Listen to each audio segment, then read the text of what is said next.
Hello future doctors, welcome back to our channel Ayurvedic future. तो कैसे हैं आप सब लोग? आई होप आप अच्छे होंगे और आपकी प्रिपरेशन भी बहुत अच्छी चल रही होगी बिकॉज आपके एग्जाम्स अब आ चुके हैं और उनका मतलब देखें तो लास्ट 1 मंथ रह गया है, 1 मंथ से भी कम रह गया है। ठीक है, तो अब अपन देखेंगे कि कैसे कैसे अपन को 1 महीने के अंदर पास होना है। तो देखो, अपन जानते हैं कि बच्चे दो तरीके के होते हैं। एक बच्चा वो होता है जिसने अभी तक कुछ भी नहीं पढ़ा होता है तो उसको पास होना है, और एक बच्चा वो होता है जिसने थोड़ा थोड़ा पढ़ा है तो वो पास हो सकता है। तो ऐसा नहीं है कि अगर आप वीडियो को नहीं देखोगे तो आप पास नहीं होगे। देखो, जो बच्चा जिसको ये करना है कि टॉप करना है, तो देखो ये वीडियो आपको टॉप करवा सकता है क्योंकि आपने कुछ कुछ तो पढ़ रखा है और हमने ऐसे इंपॉर्टेंट स्ट्रेटेजीज बनाई है, सीक्रेट स्ट्रेटेजीज, जिनको आप देख के बहुत अच्छा स्कोर कर सकते हो, आपकी बहुत अच्छी परसेंटेज बन सकती है। ठीक है, और जो बच्चे ने अभी तक कुछ भी नहीं पढ़ा है वो पास हो सकता है। ठीक है, तो आज अपन देखेंगे ऐसी कौन सी सीक्रेट स्ट्रेटेजीज हैं जिनको आप देख के पास हो सकते हो। ठीक है,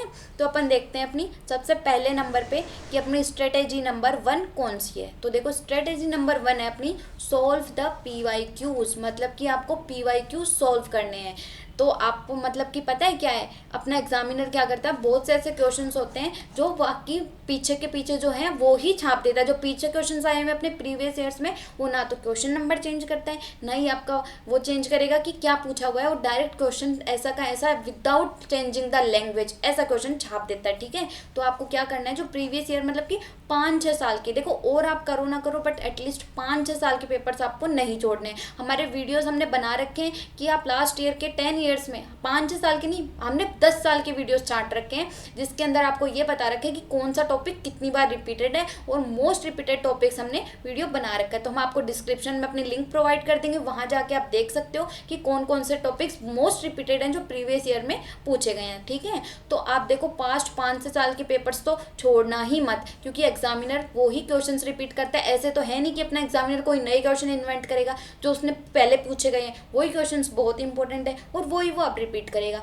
तो आप जिस बच्चे को देखो अभी पास होना है और जिसने अभी तक बिल्कुल नहीं पढ़ा है, तो वो देखो ये प्रीवियस ईयर क्वेश्चन 5-6 साल के सोल्व करके चले जाना, वो कहीं फेल नहीं होगा, वो 100% पास हो जाएगा, क्योंकि जो एग्जामिनर है वो प्रीवियस ईयर्स में ही क्वेश्चंस रिपीट करता है। ठीक है, तो आप प्रीवियस ईयर क्वेश्चंस तो बिल्कुल मत छोड़ना। ठीक है, तो हमने हमारे क्वेश्चंस बता रखे हैं, अगर आप उन वीडियोस में से पढ़ के जाओगे तो आपके 95% चांसेस हैं कि आप अपने पेपर में पास हो जाओगे। प्लस जिन्होंने कुछ ना कुछ पढ़ रखा है, जो दूसरा बच्चा है जिसको थोड़ा बहुत आता है, वो यहाँ पे टॉप कर सकता है। ठीक है, और ये देखो हमने नीचे क्या लिखा है, डिपेंड ऑन यूनिवर्सिटी। अब देखो, कोई यूनिवर्सिटी होती है जोधपुर यूनिवर्सिटी, कोई होती है MUHS, कोई होती है गोरखपुर। तो देखो इसमें आपको ये नहीं देखना है कि कौन सी यूनिवर्सिटी का क्या है, अपनी अपनी यूनिवर्सिटी के हिसाब से देखो, क्योंकि कोई यूनिवर्सिटी को, कोई एग्जामिनर को कोई टॉपिक इंपॉर्टेंट लगता है, किसी एग्जामिनर को कोई सा टॉपिक इंपॉर्टेंट लगता है। तो आप अपनी एग्जाम जो अपनी यूनिवर्सिटी है उसके हिसाब से अपने जो प्रीवियस ईयर पेपर्स हैं उनको पढ़ के जाओ। मेन मोटिव इस स्ट्रेटेजी का यही है, प्रीवियस ईयर के पेपर सॉल्व करके जाओ, उनको छोड़ना नहीं है, अपनी अपनी यूनिवर्सिटी के हिसाब से करके जाओ, क्योंकि कोई सी यूनिवर्सिटी में क्या इंपॉर्टेंट हो सकता है। ठीक है, तो ये हो गई अपनी फर्स्ट चीज़, और ये वीडियो हमने बना रखा है कि यूनिवर्सिटी में कौन से क्वेश्चन आए हुए हैं, तो वो आप जाके देख सकते हो। ठीक है, फिर नेक्स्ट अपनी जो है स्ट्रेटेजी नंबर 2, तो ये देखो क्या है अपनी, focus on high scoring topic. अब देखो क्या होता है, एक तो बच्चा होता है उसने पहले से कुछ पढ़ा नहीं है अभी तक, ठीक है, तो वो क्या करेगा, और एक बच्चा होता है जिसने सिलेबस एक बार कर लिया होता है, तो वो लास्ट में कंक्लूड करने के लिए क्या करेगा, अपने एग्जाम के मार्क्स बढ़ाने के लिए वो किस पे फोकस करेगा, जो हाई स्कोरिंग टॉपिक है, क्योंकि उसने एक बार सारा पढ़ लिया तो उसको आता तो सब कुछ है। अब उसको उन टॉपिक्स को मतलब उसको स्ट्रॉन्ग करना है जो हाई स्कोरिंग है। और जो बच्चा अभी तक कुछ भी नहीं पढ़ा है तो वो क्या करे, सिर्फ वो जो टॉपिक्स हैं जिनके हाई स्कोरिंग मतलब कि जो ज़्यादा मार्क्स का वेटेज रख रहे हैं वो पढ़ के चले जाए, तो वो पास आराम से हो जाएगा। तो अब हाई स्कोरिंग टॉपिक अपन जैसे देखें कि अपने जैसे एनाटॉमी में अपनी वो होती है कि जो अपना CVS होता है, रिप्रोडक्टिव होता है, ये चीज़ें क्या होती है, हाई स्कोरिंग होती हैं। तो आप इनको तो छोड़ के मत जाओ। जैसे अपन अपने पदार्थ विज्ञान में देखें, जो अपना फर्स्ट चैप्टर है, अपना दर्शन है, ये चैप्टर्स बहुत इंपॉर्टेंट होते हैं। अपनी संहिता में अगर अपन देखें जो त्रिएशना वेरी इंपॉर्टेंट है, तो आप इनको पढ़ो, ना कि जो छोटे छोटे चैप्टर्स है जैसे कि प्रमाण शरीर हुआ, परिभाषा शरीर हुआ। अब ये चैप्टर्स तो बहुत बड़े हैं, पर इनमें से पूछा क्या जाएगा, एक MCQ पूछा जाएगा, तो आप इन चैप्टर्स को आप लास्ट टाइम पे स्किप भी कर सकते हो। ठीक है, तो आप बड़े टॉपिक्स को उठाओ, ना कि छोटे टॉपिक्स को। फिर नेक्स्ट अपना जो टॉपिक क्या है, analysis subject syllabus chapter wise, मतलब कि आपको जो सिलेबस है उसको एनालिसिस करना है। आपको पहले जो पढ़ना है आपने एक बार सारा पढ़ लिया, अब आप क्या करो लास्ट टाइम पे अपना सिलेबस उठाओ और सिलेबस में जो टॉपिक्स दे रखे हैं उसके हिसाब से पढ़ो। हमने एक ब्लूप्रिंट, एक वीडियो बना रखा है, उसमें हमने हर सब्जेक्ट्स के ब्लूप्रिंट प्रोवाइड कर रखे हैं कि कौन सा चैप्टर कितने मार्क्स का वेटेज रखता है। तो जो चैप्टर में से सिर्फ एमसीक्यू पूछे जा रहे हैं उसको आप स्किप कर दो, उसकी इतनी ज़्यादा इंपॉर्टेंट नहीं है। जो चैप्टर बहुत ज़्यादा इंपॉर्टेंट है वो ब्लूप्रिंट में से आप देख सकते हो और आप उसके हिसाब से पढ़ना, आपके बहुत अच्छे मार्क्स बनेंगे, ठीक है। बिकॉज एग्जामिनर पेपर बनाएगा सिलेबस उठा के, ना कि आपकी बुक उठा के, ना कि आपकी नोटबुक उठा के, ना कि आपके नोट्स उठा के, वो बनाएगा सिलेबस उठा के। जो सिलेबस में टॉपिक है वो का वो टॉपिक वहाँ पे बनेगा, ठीक है। तो ये हो गई अपनी स्ट्रेटेजी नंबर 2। फिर अपन नेक्स्ट अपना देखते हैं कि स्ट्रेटेजी नंबर 3 क्या है अपनी। देखो स्ट्रेटेजी नंबर 3 क्या है अपनी, लर्न थ्रू डायग्राम। अब देखो, या फिर लर्न थ्रू फ्लो चार्ट। अब क्या होता है, बच्चे क्या करते हैं, उनके पास नोट्स हो गए इतने सारे, अब वो पूरे कवर नहीं कर पाते। आप किसी चीज़ को, अगर आपको कोई टॉपिक समझ में नहीं आ रहा है, उसको डायग्राम से बना के समझो, फ्लो चार्ट बनाओ। क्योंकि एट लास्ट आपको एग्जाम में क्या करना है, बहुत से जैसे एनाटॉमी हुई, फिजियोलॉजी हुई, यहाँ पे आपको क्या है, डायग्राम के ही नंबर मिलते हैं। आप जितने ज़्यादा डायग्राम बनाओगे उतने ज़्यादा नंबर मिलेंगे। तो आप मोस्टली जो आप कोशिश करो वो ये करो कि आप डायग्राम बनाने की कोशिश करो। कोई क्वेश्चन आपको नहीं आ रहा है उसमें डायग्राम बना दो, थोड़ा बहुत उसके बारे में लिख दो, ठीक है, तो आपको बहुत अच्छे नंबर मिलेंगे। कोई जो टॉपिक है वो बहुत कॉम्प्लिकेटेड है, उसको फ्लो चार्ट के हिसाब से बनाओ कि एक फ्लो चार्ट आपने बना लिया, उस टॉपिक्स को ऐसे ऐसे आपने समझा दिया, तो एग्जामिनर उससे ज़्यादा इंप्रेस होता है डायग्राम से और फ्लो चार्ट से, ना कि आप पूरी गाथा लिखोगे उससे, ठीक है। तो आप ये फॉलो करो।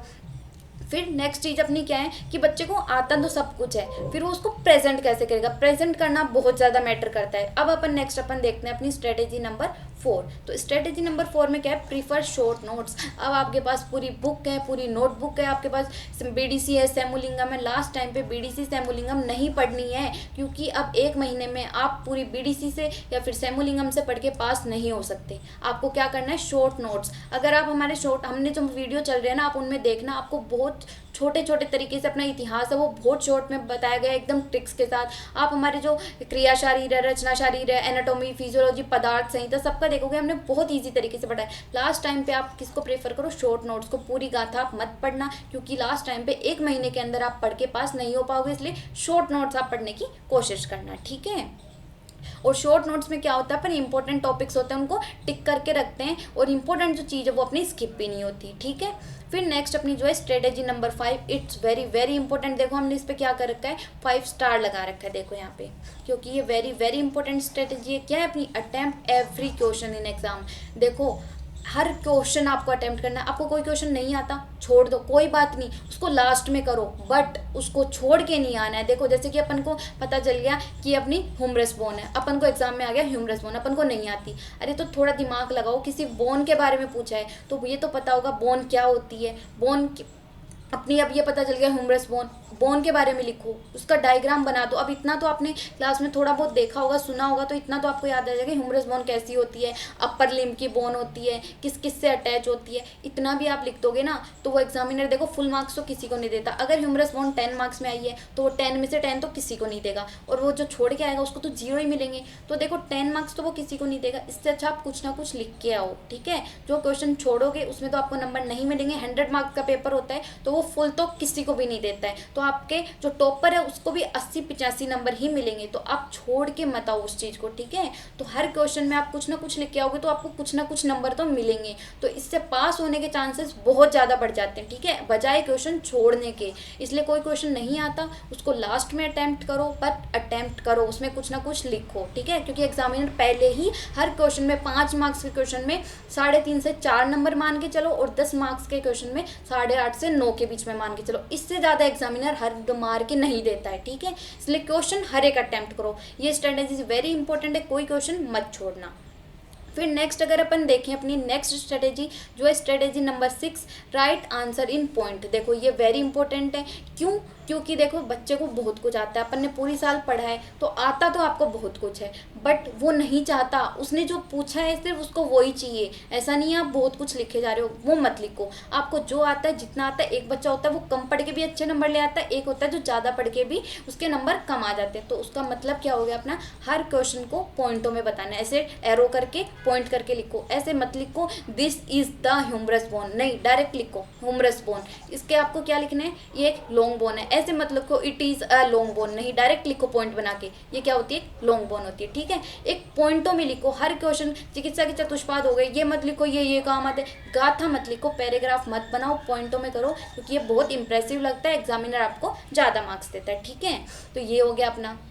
फिर नेक्स्ट अपन देखते हैं अपनी क्या है स्ट्रेटेजी नंबर 7, इसका है श्लोक। अब देखो लास्ट में अगर बच्चा क्या है, उसने पूरी साल आप कितना भी पढ़ लियो, आपने कितने भी श्लोक रट लियो, लास्ट में आपको पेपर में जाके श्लोक याद नहीं आते, आपको कुछ लिमिटेड श्लोक ही याद आते हैं। और जिसने अभी तक नहीं पढ़ा है लास्ट 1 मंथ में, वो श्लोक को स्किप कर दो। मैं ये कह रही हूँ श्लोक मत पढ़ो। ठीक है, श्लोक आपने जितने पढ़ने थे पढ़ लिए, एक टॉपर बच्चे ने भी पढ़ लिए, और जो बच्चा पास होना चाहता है उस बेचारे ने पढ़े ही नहीं है, तो ठीक है, उसको लास्ट में एग्जाम में याद नहीं आते श्लोक, क्योंकि आप जब एग्जाम देने बैठोगे आप इतने घबराए हुए होगे, श्लोक आपको याद नहीं आएंगे। आप बजाय इसके जिसने आपको श्लोक याद है, ठीक है, अब उसको हाईलाइट कर दो। अगर आपको एक श्लोक भी याद आ रहा है एक क्वेश्चन में, उसको हाईलाइट कर दो। अगर श्लोक याद नहीं हो रहा है आपसे, तो जो श्लोक के कुछ वर्ड्स होते हैं उनको आप हाईलाइट करो। जैसे कि श्लोक में कुछ कुछ वर्ड्स अपने संस्कृत के दिए होते हैं ना, अपने आयुर्वेदा में, वो वर्ड्स आप याद करो। श्लोक याद नहीं हो रही, कोई बात नहीं, उन वर्ड्स को करो। अगर कोई श्लोक याद आ रहा है रिलेटेड भी, तो उसको हाईलाइट कर दो। ठीक है, जिससे एग्जामिनर को लगेगा कि हाँ भाई श्लोक बच्चे को आता है।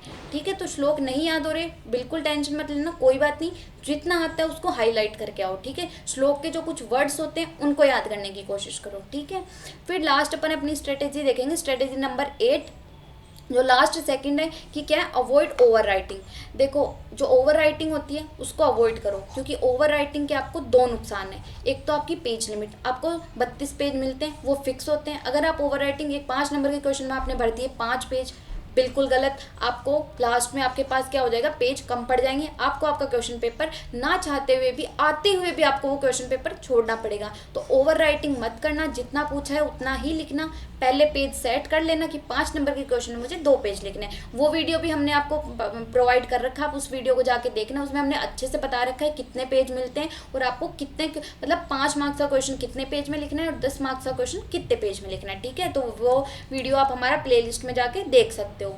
फिर टाइम लिमिट, देखो 3 घंटे फिक्स होते हैं, आप टाइम लिमिट देख के चलिए कि मुझे एक क्वेश्चन को 2 मिनट देनी है, 1 मिनट देनी है, एमसीक्यू को मुझे 10 मिनट देनी है, क्योंकि अगर टाइम लिमिट नहीं हुई तो आपको कितना भी आता हो आप लिख नहीं पाओगे और आपको पेपर नहीं होगा। तो इसलिए टाइम लिमिट का ध्यान रखना, पेज लिमिट का ध्यान रखना। ठीक है, फिर नेक्स्ट अपन देखते हैं अपनी स्ट्रेटेजी नंबर 9, जो एक, देखो हमने पूरा पढ़ लिया, अब देखो लास्ट में क्या होता है, एक बच्चा होता है जिसको पास करना है और जिसको करना है टॉप। तो ये दोनों ही बच्चे हैं, तो दोनों को एक ऐसा तो है नहीं कि जो आप पेपर पढ़ लिए और एक दिन पहले आप पढ़ के पेपर देने जा रहे हो। अब 1 महीने में आपका एटलीस्ट 2 बार पेपर, मतलब कि जो टाइम टेबल है आपका, वो आपका जो कोर्स है वो 2 बार रिवाइज हो जाना चाहिए। एक बार तो आई होप आपने अभी तक एक बार आपका टाइम टेबल जितना भी कोर्स था जो एग्जाम में आ रहा है वो आपने पढ़ लिया होगा। ठीक है, तो अब टाइम क्या है आपका एक बार और पढ़ने का, क्योंकि 1 महीने के अंदर 2 बार कोर्स रिवाइज होना चाहिए। ठीक है, तो एक बार तो आपने बहुत अच्छे से एक बार पढ़ लिया होगा। ठीक है, अब लास्ट में आप कैसे पढ़ोगे, तो देखो हमने कुछ टाइम टेबल बताया,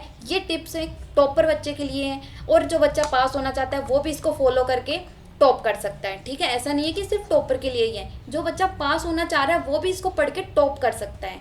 तो आप इसको देखिए, ये देखो क्या है, आपने एक बार तो मतलब अपना रिवीजन कर लिया है, पूरा सिलेबस आपने पढ़ा है, कुछ चीज़ नहीं छोड़ी, सब कुछ आपने पढ़ लिया होगा एक बार तो। अब लास्ट 15 दिन में आप कैसे पढ़ोगे, तो देखो आप इसको फॉलो करो, क्योंकि ये फॉलो करके आप अपना रिवीजन बहुत क्विक कर सकते हो और एक बार में आप पूरा सिलेबस पढ़ सकते हो, जो एग्जाम से पहले आपको पढ़ के जाना ही पड़ेगा। ठीक है, तो देखो आपके कुछ दिन बाकी रह गए, तो आप उन दिन में अपना रिवीजन सेकंड टाइम कैसे कर सकते हो, जैसे कि आप फर्स्ट डे सेकंड डे 2 दिन में आप क्या करो, अपना एनाटॉमी का फर्स्ट पेपर कंप्लीट कर लो। अब फर्स्ट पेपर में कितना सा सिलेबस आप देखते हो, तो उसमें आपको कैसे पढ़ना है, ऐसे नहीं कि आप पूरी है ना बुक से पढ़ रहे हो, बीडीसी से पढ़ रहे हो या फिर अपने बहुत से नोट्स हैं उनसे पढ़ रहे हो, आप उससे पढ़ो। जैसे कि अपना सिलेबस उठाया, सिलेबस में जो जो टॉपिक दे रखे हैं पहले सिलेबस लेके बैठो, जो जो टॉपिक्स बता रखे हैं ना उनको पढ़ो। जैसे कि अपन ने देख लिया बोन्स, इसमें बोन्स के ये टॉपिक्स इंपॉर्टेंट है, ये आपने देख लिया कि चिकित्सा के चतुष्पाद, ये वैद्य के गुण, ये बीज, टॉपिक सिलेबस के हिसाब से करो, तो 2 दिन में आपका एनाटॉमी फर्स्ट का सिलेबस कंप्लीट हो जाना चाहिए। ठीक है, फिर यही थर्ड डे फोर्थ डे आप एनाटॉमी का सेकंड पेपर कंप्लीट करो सिलेबस के हिसाब से,